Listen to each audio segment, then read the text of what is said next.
আসসালামু আলাইকুম, back to my channel রূপসিরা কিচেনে আপনাদের সবাইকে স্বাগতম। আজকে আমি ভিন্নধর্মী একটা নাস্তা রেসিপি আপনাদের সাথে শেয়ার করব। এটা বানানো খুবই সহজ আর খেতে অনেক বেশি মজার হয়। চলুন তাহলে রেসিপিটা দেখে নেওয়া যাক। চুলায় একটি প্যান বসিয়ে দিয়ে দিচ্ছি 1 কাপ পানি। এখন পানিতে বলক আসার জন্য অপেক্ষা করব। পানিতে বলক চলে এসেছে। এবার দিয়ে দিচ্ছি 1 টেবিল চামচ আদা রসুন বাটা, দিয়ে দিচ্ছি 1/4 চা চামচ মরিচের গুঁড়া, দিচ্ছি 1/4 চা চামচ হলুদ গুঁড়া, দিয়ে দিচ্ছি 1/4 চা চামচ ধনিয়ার গুঁড়া, তারপর দিয়ে দিচ্ছি 1/4 চা চামচ ভাজা জিরার গুঁড়া, দিচ্ছি স্বাদ মতো লবণ, দিয়ে দিচ্ছি 1/2 চা চামচ চিনি, দিয়ে দিচ্ছি 1 চা চামচ কালো জিরা। এখন একটু নেড়ে চেড়ে আবারও অপেক্ষা করছি বলক আসার জন্য। এখন খুব ভালোভাবে বলক চলে এসেছে। এবার দিয়ে দিচ্ছি 1 কাপ আটা। এখন নেড়ে চেড়ে সবকিছু খুব ভালোভাবে মিশিয়ে নেব। এই পর্যায়ে চুলার আঁচ বন্ধ করে দিতে হবে। একটু নেড়ে চেড়ে দিয়ে দিচ্ছি কিছু ধনেপাতা কুচি। আবারও একটু নেড়ে চেড়ে চুলা থেকে নামিয়ে নেব। এখন একটা বাটিতে নিয়ে খুব ভালোভাবে মুদে নিতে হবে। এই কাজটা হালকা গরম থাকা অবস্থায় করে নিতে হবে। কিছুক্ষণ পর দেখা যাবে এটা ডোয়ের মতো হয়ে গিয়েছে। এবার আমি ডোটাকে দুটো ভাগে ভাগ করে নেব।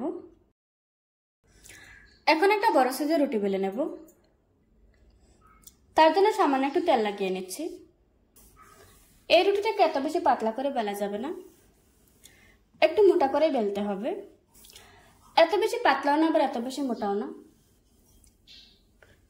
রুটিটা বেলে নেওয়া হয়ে গিয়েছে। এখন একটা গ্লাসের সাহায্যে আমি এভাবে করে কেটে নিচ্ছি।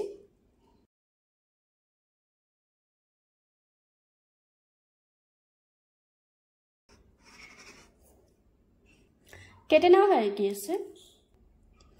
আমি এরকম সাইজ করে বানিয়ে নিচ্ছি, তবে আপনারা আপনাদের পছন্দ অনুযায়ী বানিয়ে নিতে পারবেন। এভাবে করে আজকে আমি সবগুলি বানিয়ে নেব। অন্যদিকে চুলায় একটি কড়াই বসিয়ে পরিমাণ মতো তেল দিয়ে দিয়েছি। এখন তেলটা গরম হয়ে আসার জন্য অপেক্ষা করব। তেলটা গরম হয়ে গিয়েছে। এবার গরম তেলের উপর পিঠাগুলি ছেড়ে দিচ্ছি।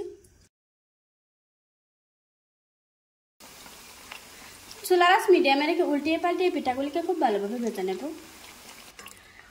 কিছুক্ষণ ভেজে নেওয়ার পর এখন খুব সুন্দর একটা কালার এসেছে।